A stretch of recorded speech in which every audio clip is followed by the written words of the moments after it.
Alors nous sommes sur France Culture dans l'émission Questions d'Islam avec Azzedine Boudriwa, physicien.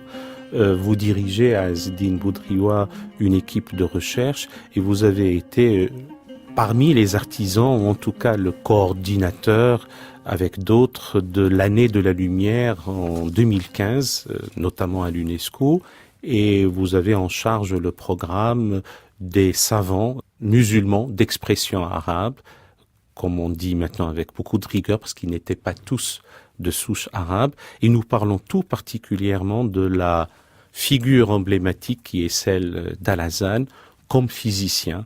Il y a aussi un autre aspect, c'est que son livre, le traité d'optique, traduit par des aspectibus, ou aussi, si je prononce bien, Opticae Thesaurus, Al-Hazzan Arabis, en tout cas en latin.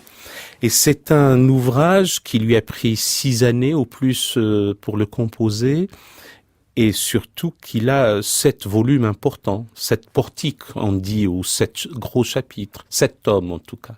Tout à fait. Et alors, vous pouvez nous décrire au moins quelques-uns parmi ces tomes?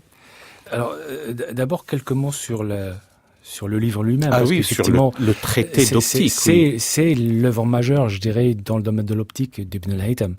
Kitab al-Manazir. Oui, en arabe, Kitab al-Manazir, le livre de l'optique.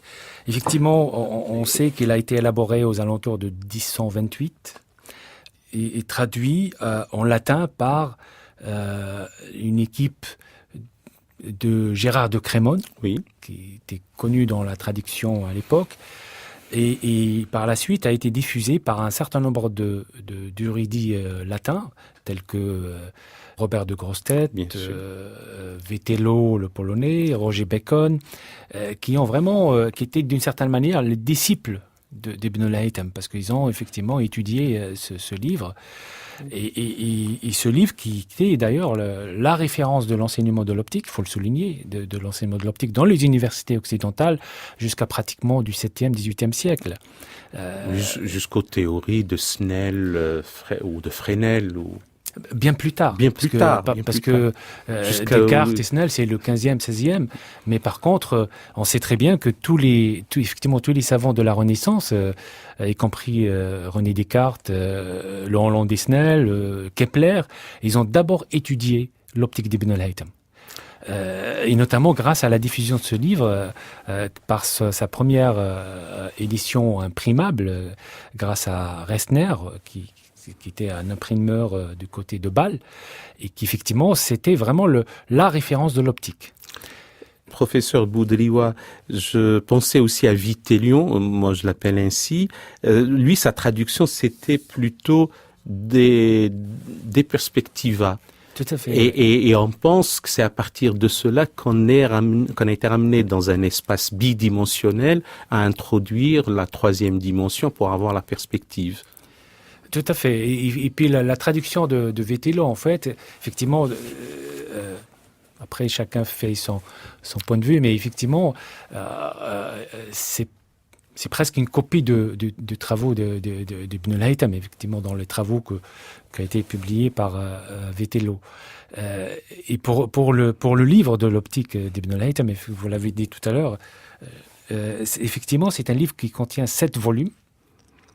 Durant ces 7 volumes, on voit bien l'œuvre de ce génie, en commençant par essayer de mettre de l'ordre dans la pensée concernant les sciences de l'optique à l'époque, revenir sur effectivement la conception de la vision par les Grecs, et à partir de là, construire vraiment une nouvelle théorie qui lui a permis de développer une nouvelle recherche totalement novatrice, qui se décline sur différents aspects dans les différents volumes, allant de l'étude de l'optique physiologique jusqu'à l'étude de la réflexion, de la réfraction, et qui permet justement de faire une forme de compilation des sciences de l'optique à cette époque-là, et qui émet les bases de la succession qu'on voit, dont on parlait tout à l'heure, qu'on va venir à partir du 15e, 16e siècle en Occident.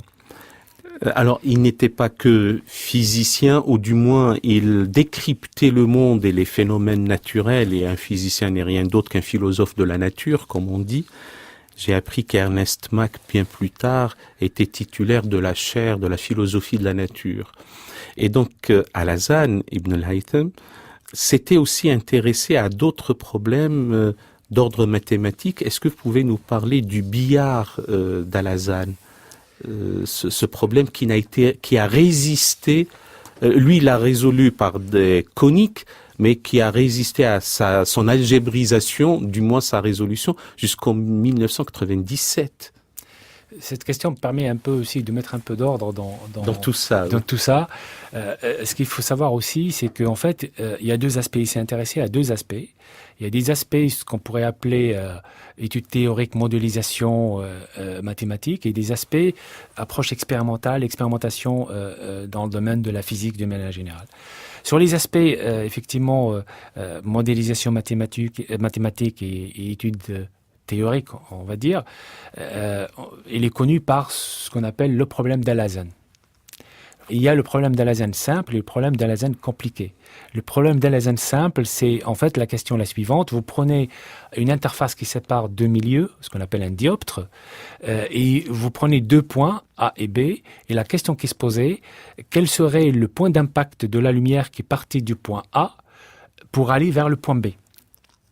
C'est ce qu'on appelle aujourd'hui le principe de Fermat, d'une certaine manière. Mais il a déjà anticipé ce principe, déjà 5 siècles, 6 siècles avant. Donc ce problème, il l'a résolu d'une manière très simple, et c'est quelque chose qui est effectivement très simple à résoudre. Par contre, le problème d'Al-Hasan, le problème plus compliqué, qui s'apparente à une expérience de billard, mais en réalité, il s'intéressait en fait à la réfraction et la réflexion de la lumière à l'intérieur d'une sphère. Ce que nous n'avons pas dit aussi, et peut-être c'est l'occasion de le souligner, c'est qu'en fait, dans cette activité scientifique de